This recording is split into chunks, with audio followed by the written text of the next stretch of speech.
Alright folks, welcome to this exciting video where you once again join me in the wild landscape of Scotland. And just check out today folks, the fog is so thick that I can literally like see the fog in front of this hedge, which is only like 10 metres away. Whoa, I can hear a roar from a train. Hear it? It's so loud, but we can't even see it. Whoa, if we'd been further down this path, that would have been incredible, folks. Literally, we can't see anything today, and this is the same day as you might have seen in the last episode when I was at an abandoned graveyard, but now the fog's gotten even thicker, and this is just a wee evening walk, and I've come to the coast because I thought there's no point in going on a mega adventure when we can hardly even see anything, so I thought a wee coastal walk, just see what we get into and see what we see. And just check this out here. It's a mad foggy scene, folks, and this is the little path. I come here quite often, but I like to do maybe like a video here once every couple of months, and you get to see it overall in loads of different times of year and like loads of different weather conditions. And it's often mad going down to the seaside when it's foggy like this, because it's like going to the edge of outer space. You can't even see what's in front of you, and it's like this massive void, and then in the distance you just hear the roar of the sea, and it's just incredible. So today I just thought I would chuck the camera on. We'll have a wee video and a little adventure for tonight's episode. This is one of my favourite paths for walking down to the coast and stuff. It's a short drive from my house to come here. It's like a 10-15 minute drive, so that's how I'm quite often here, and it's just such a beautiful piece of land. These old dikes leading down under the old railway, which was first built back in the days of the steam railway. And the coast here is so exciting and like interesting to explore, because the rocks are just so wild, and sometimes the waves are just absolutely crazy. So I just enjoy often going down and seeing how it is. There's never 2 days that the sea and the coast is the same, but it doesn't matter where you are today, even miles inland, it's proper this thick fog and you just can hardly see anything at all. So in the last episode I fell over a fence and like ripped my trousers and landed on my face pretty much down in the field, and that's how I've still got the dirt on my coat. It was literally just like half an hour ago, folks. Check this out, folks. At the bottom of this path that I'm on here, it's this old graveyard perched on the top of the coastal cliffs, and just perched on the rear of what is Elephant Rock, a massive rock formation shaped like an elephant here on the east coast. I remember when I started YouTube, I used to come down here quite a lot when I was like learning how to make videos and stuff, because this was one of the first places I used to come here exploring quite a lot, so it was a natural place to be like recording in the early days of the videos. But quite often, even nowadays, I just enjoy a walk around kind of the east coast of Scotland here. There's so much to see, and the wild rock formations are just absolutely incredible. And then you get little graveyards like this just built on the edge of those cliffs, and literally each side of it is a pure drop. Wow, I can see the sea down there, and it's just a proper like churning cauldron of water today. Yeah, the landscape's almost eerie and scary when you see the mass of the rock disappearing into the fog. It's a crazy coastal atmosphere out here, folks. The seagulls are circling overhead, and this old graveyard's just so cool.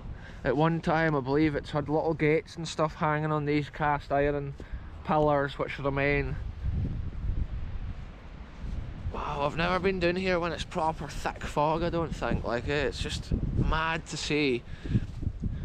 Look at this as well, the way the ivy takes over these old burial tombs and stuff, similar to what we saw in the last episode when we were in the forest.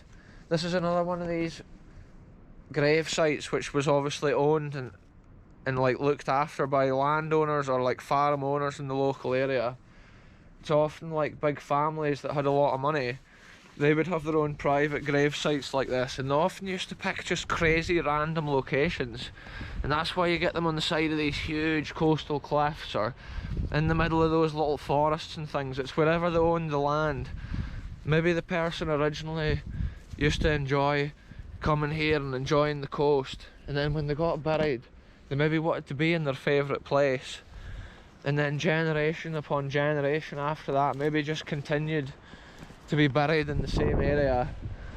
Look at this, we're at the top of another massive cliff here. And the crazy thing is, the land here is so historical that it must have been landscaped a lot more back in the day. Whoa, I'm being careful here, but look, there's actually a little piece of dike here which has been built. And it's so cool to document that. And just imagine the person that was balancing there to build that small dike. But then this whole area that we are standing on has actually been built up along the side of the graveyard. And sometimes in the old days, like 1700s and even before it, they used to do so much groundworks and landscaping of the ground just to make the site perfect for their needs. And in this site, it was obviously the needs of burying them, burying their family members. What a sight it is. It is almost eerie with the fog blowing in from the sea here. There's another interesting gravestone in this graveyard where the gentleman was actually born after he had died, because the dates are the wrong way round. But the boy wanted it written like that on purpose to make it unique. So I'll see if I can find that and then I'll get back to you folks, because it's cool to point out wee details like that of the local history as well. I think it's one of these gravestones here.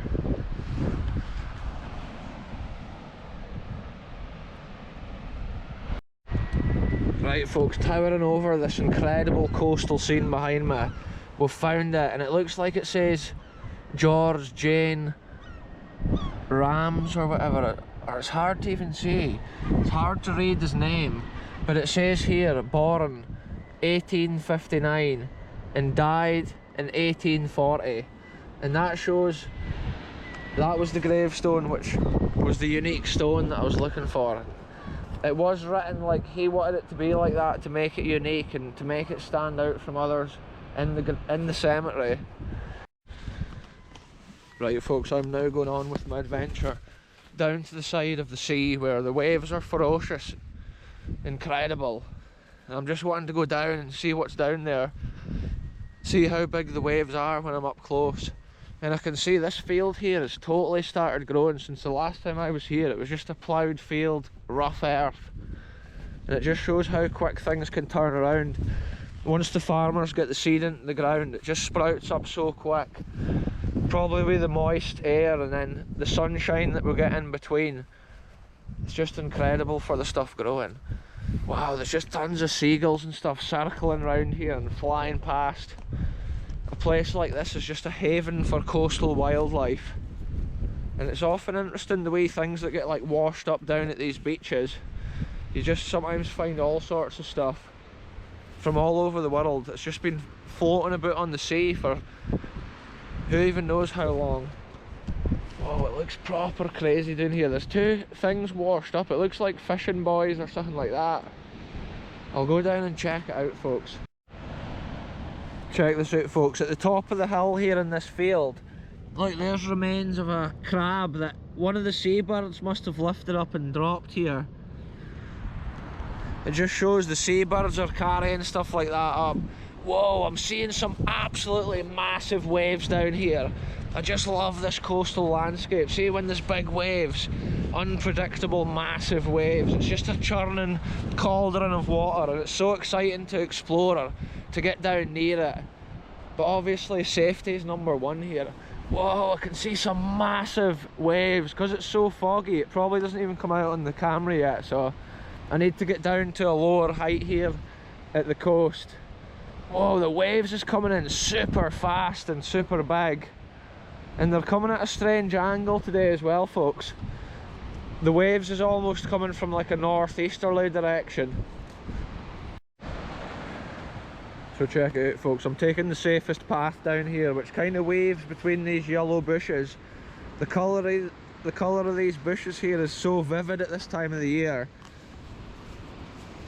And then it's like a sheer drop down to the coastal wilderness. And I'm wanting to just see these waves as they come in, they go flying over those rocks.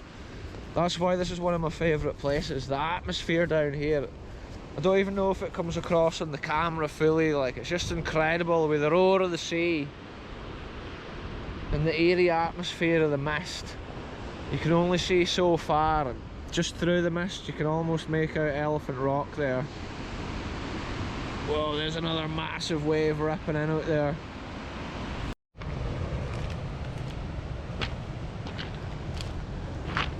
So check this out, folks.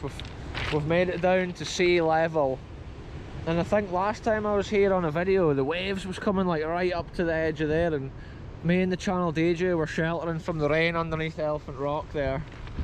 But like today, the sea is a completely different animal, and so is the landscape and the nature. Different times of year, the land takes on such a different character, a different atmosphere. Look at this, Oozing Lass, ME50. If anybody knows the owner of that boat, give them a shout. Tell them where their fishing floats are, or whatever they things are. I think they're the things that you connect onto, like lobster pots and stuff like that. Probably been ripped off the seabed, like probably ripped away from the lobster pots by the big waves crashing against them. Yeah, they didn't look like they've been here for long anyway, for sure. Just check out, I'm going to head this direction. I can see there's a channel in the rock in front of me, and the waves just come hurtling in there at high speeds. So I'm going to check it out. I love all the colours of these rocks as well. There's just like vivid different colours and shades, and you almost wouldn't believe that you get such things in nature.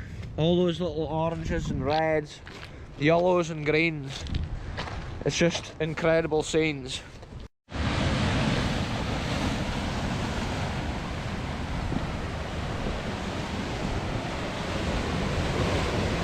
Oh, these waves are just so crazy ripping in here.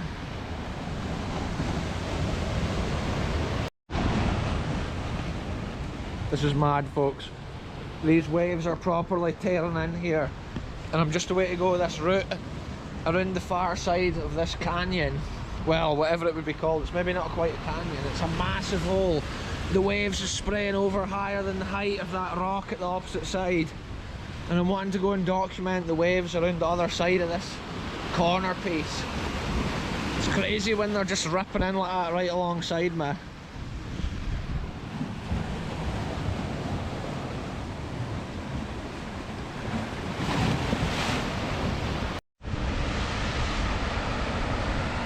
See the quantity of water and the force of these waves, folks. It's absolutely incredible. And every now and again it just goes flying in the air here. Wow, sometimes I love coming to a spot like this and just taking it all in. The force of the sea is just so incredibly powerful. Look at these waves building out here. This is going to be a massive one here. This one here is a way to fly in the air when it hits this rock. Boom, there it is. Crazy scenes, folks. These waves are so big. I'm thinking the tide must be coming in. Wow. Such an adventure coming to a place like this. It's almost like going to the edge of like a cage of tigers or something like that. One of those waves would just wipe you out and tear you apart. Check that out, folks. A little bit of springtime colour here at the coast, and it's a cool scene right there. A little bit of beauty beside this absolute mad, wild scene at the other side, you know what I mean? It's two extremes.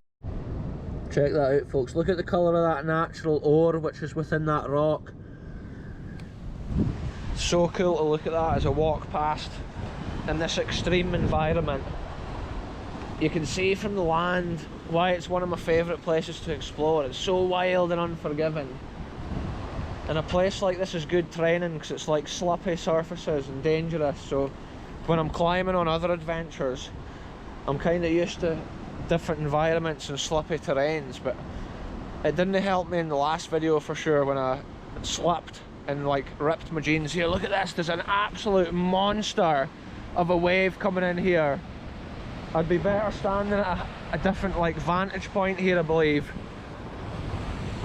Whoa, this waves here is absolute monsters. Wow, look at these here. Whoa! Right below me here, there's like a sea cave, and when the water's at certain heights, it flees up in the air and literally comes over the bit I'm standing at right now, so I'm a little bit on edge. The waves are just so extreme and ferocious. Wow, I'm going to navigate around to another bit further around the coast here, folks.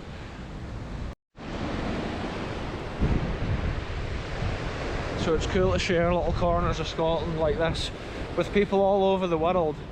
Some of the people that watch my channel live in like the desert and stuff, and it's mad to share such a wild, damp and wet environment with somebody like that. It's just crazy to think. Again, there's people all over the world watch these videos nowadays, and like, shout out to y'all.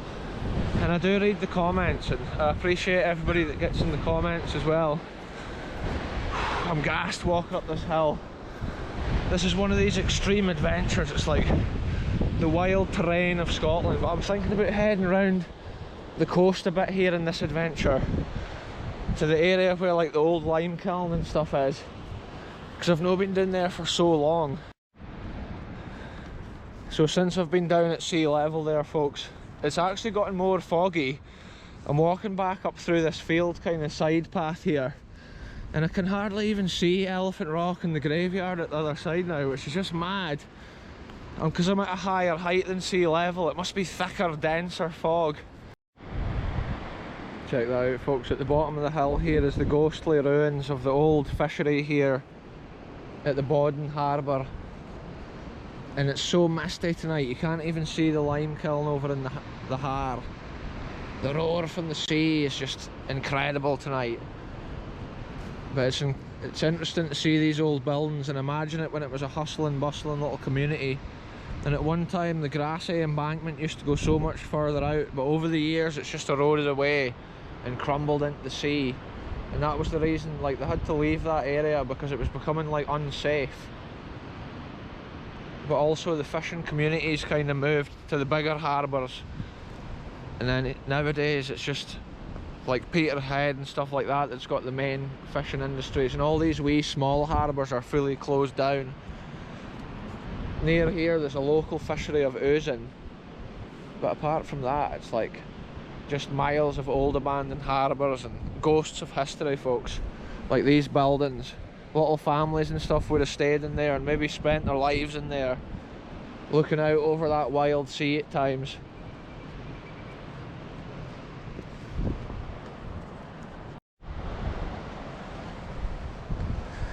So when I speak about the fishing heritage and history of this area, this was actually the main launching ramp of their harbour here, and it's just been torn away by the sea over the years. Whoa, this whole cliff here is constantly eroding, and wow, it looks like more of this cliff has eroded away since the last time I was here.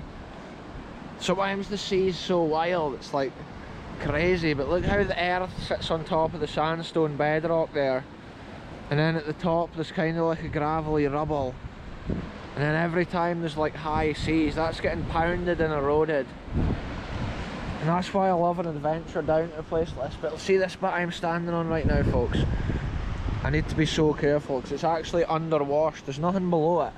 Look at this, that's the original wood here from the launching ramp, and you can imagine these boats getting winched up after a hard day's fishing. It's cool to see the boats are still sitting here as well, maybe after their last fish. They were just parked up there. The history was just abandoned and left to decay. Yeah, look, that's almost like a huge cave under that bit there. So if anybody's exploring here, they'll have to be super careful. Coastal erosion's just wild and mad. Look, it's fully worn away. Years ago when I used to come here, there was a lot more of this wall still in place. And even this embankment, it's constantly changing. When this harbour was in use, they actually built stones like bricks in front of this to stop the sea going in and digging it out. There's a lot of like red stone remains and stuff here. But another interesting thing beyond these old fishing boats in this harbour here is the old lime kiln of Bodden. And this harbour would have also been used probably to load and unload limestone or the lime powder that they had cooked in the kiln. transporting it out to sea or off to wherever it needed to go. And every year the lime kiln also degrades and decays, and it's like history almost lost to the North Sea. Crazy things that were built for industrial purpose back in the day, and now they're obsolete, almost gone and forgotten. I've said it before in the video, but when you get a landscape like this with the fog and stuff rolling over these old fishing boats and the old stone constructions, it's just eerie almost. There's a massive heron just taken off from there. Those herons go around looking for fish. They're incredibly good fishing birds, but most likely if you've got a pond in Scotland you'll see herons all the time, because herons come and like eat fish out of people's ponds. Here's an interesting detail that I've never noticed when I've been here before. This like gathering of stones out here, kind of in the sea, I've never noticed that before. It's normally just pure sea. It's almost like there's been a bit built out there at a certain time, maybe back in the day, to protect their harbour in the early days. The fishermen used to come in round the bottom of here and then come into the harbour, but I'm not sure about that. That's just a theory. This whole bit of coast here is actually underwash, and you have to be so careful walking about at the edge. Some of these boats have still got the markings on them and the names. There's maybe been a wee outboard motor on the back of there at a certain time. You can imagine the winches when they were winching the nets and stuff over the back. Yeah, this boat here has got the writing on it still. Look, it would have said Montrose on there at a certain time. And I believe these boats were actually made in Montrose, because I'm sure down near the St Cyrus Viaduct there's identical boats to this, which must have been from a similar fleet or the same boat builder. Check that out there, folks. A bit of springtime colour once again. Sometimes the coastal plants and flowers just look incredible, and it's almost like an alpine wonderland when you're at the coast. Just look at that bit there with all the colours.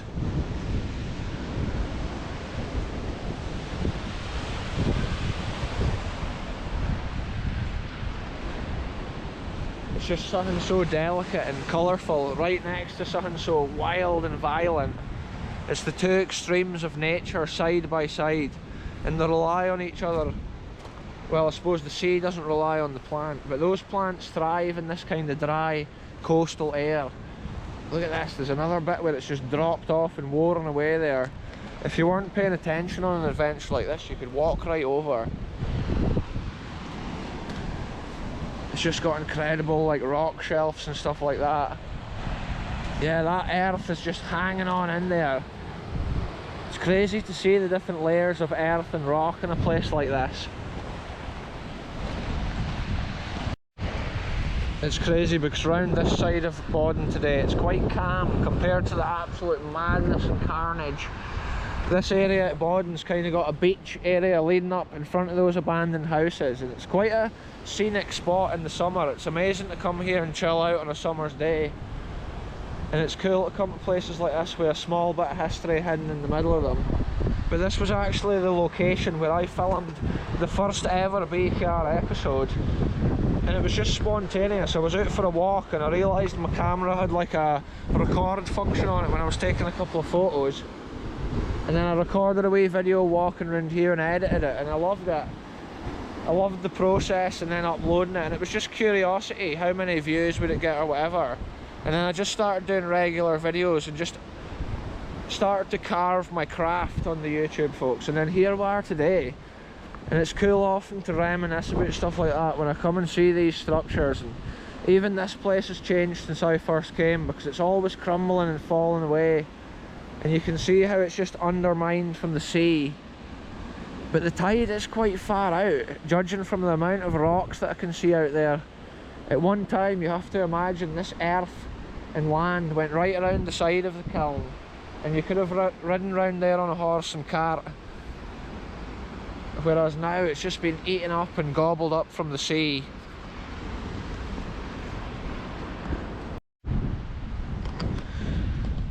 Let's go and check this out in here, folks. There's a bit of a breeze out here, but this is a crazy old construction. Long time viewers of my channel will have seen this, but I love going through this tunnel and looking out. over the wild sea. And I love the way this is all constructed. I remember last time I came here, I noticed there's a huge crack leading through the construction. It just shows you this is the next section to like fall away. And as we've seen for the other angle of this place, it's just ready to crumble because there's nothing underneath it at all.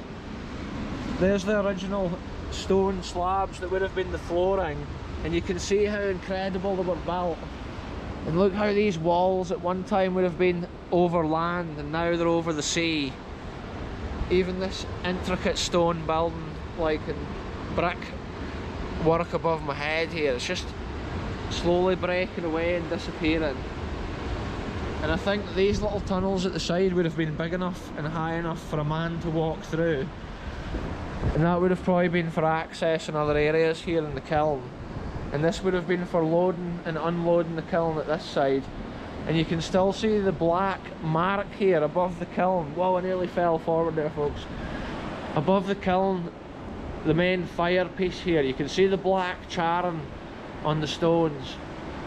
You do often get stuff like that at the coast on the rocks, but I believe that's from the mega heat and carbon that was created.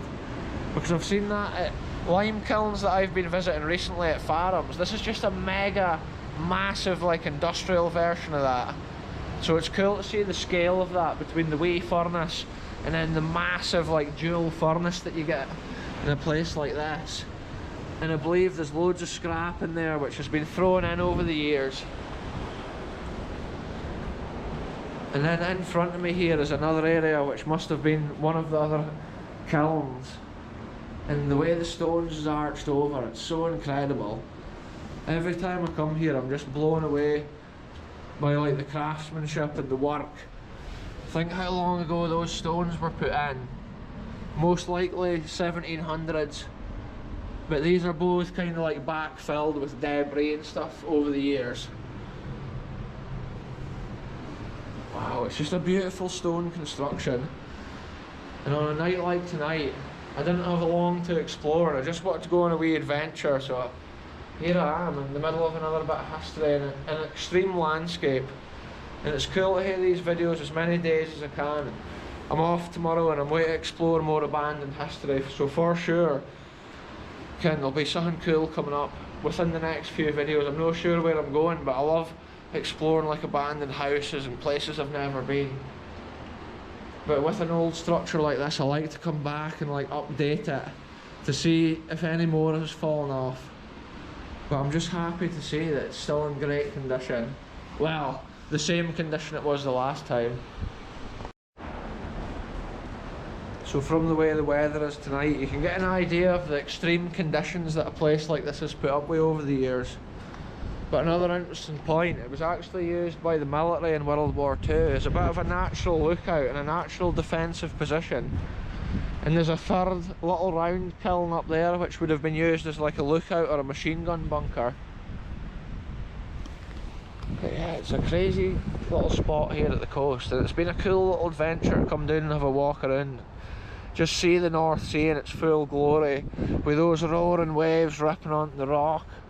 And then seeing the way it's eroded this cliff, I'm sure there's some bits been washed down this since the last time I was here for sure. But probably next time I come here it'll be like sunshine, summer's day potentially on a video, folks. Because I love capturing this place on video, different conditions and different times of year. Because it's almost like a different location every time you visit. It's just mad to see. Check it out, folks. I was waiting to have a wee look in here before I clear out of this area. Check it out, that's unusual. Into that shed. Wonder if it was used as like a lookout in the war, maybe like a little pillbox.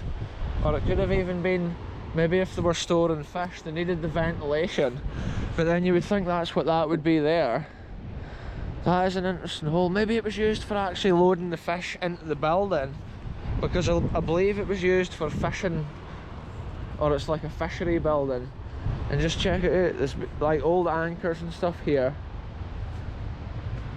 Yeah, obviously I'm not going to try and go into buildings like that, because I always come with the greatest respects. I just love seeing abandoned history like this. Just think one of these anchors may have been on those boats around the corner that we just saw. There's just so many anchors here. Sometimes they had things like that as well, that they pulled over the seabed to get their nets, or like if something got snagged on the seabed, they had that thing that they dragged along. And then look at this, there's this old thing here, it's like crudely built, but it's an old boiler, so they would have had a fire ferociously burning underneath this, and then they would be boiling stuff in here. And I think sometimes they used to boil fish to get like the oil and stuff out of it. So it could have been something like that they were doing. I was just thinking I could try and walk up past this ancient ruin, but the path is just extreme. I might be better going back up this way and then round the top. Yeah, this is so foggy, you can hardly even see the sea out there tonight.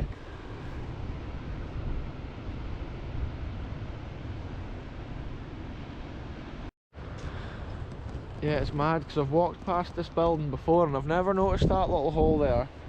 So I'm often curious, like, what was that for? Look, that's actually meant to be old railway lines there. Probably from the days of the steam railway. There was trains hurtling over those lines and then they were reused and repurposed. Quite often I've been in places and I've seen like railway lines getting used for various bridges and stuff like that.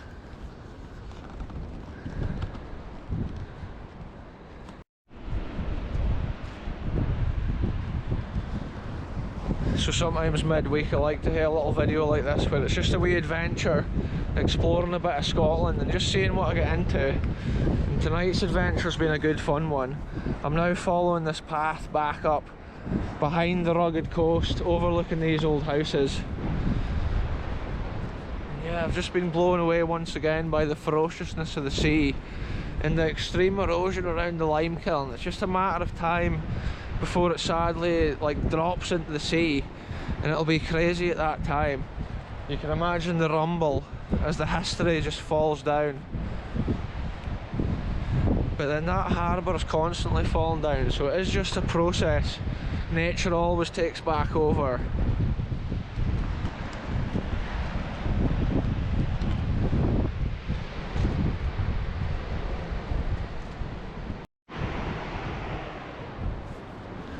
Check this out, folks, this is an interesting bush here because it's not like all the other ones. Look, it's got that variegated kind of flower on it, which is interesting to see. It's quite a cool colour, but I don't think it's like the rest of these plants here on the coast. This is mad because it's been built up with stones here like the side of a wall, so it shows they used to care about this path at an ancient time. Maybe horse and carts used to come up and down this way when they were bringing fish up from the boats and maybe on down towards Ferry Den and Montrose.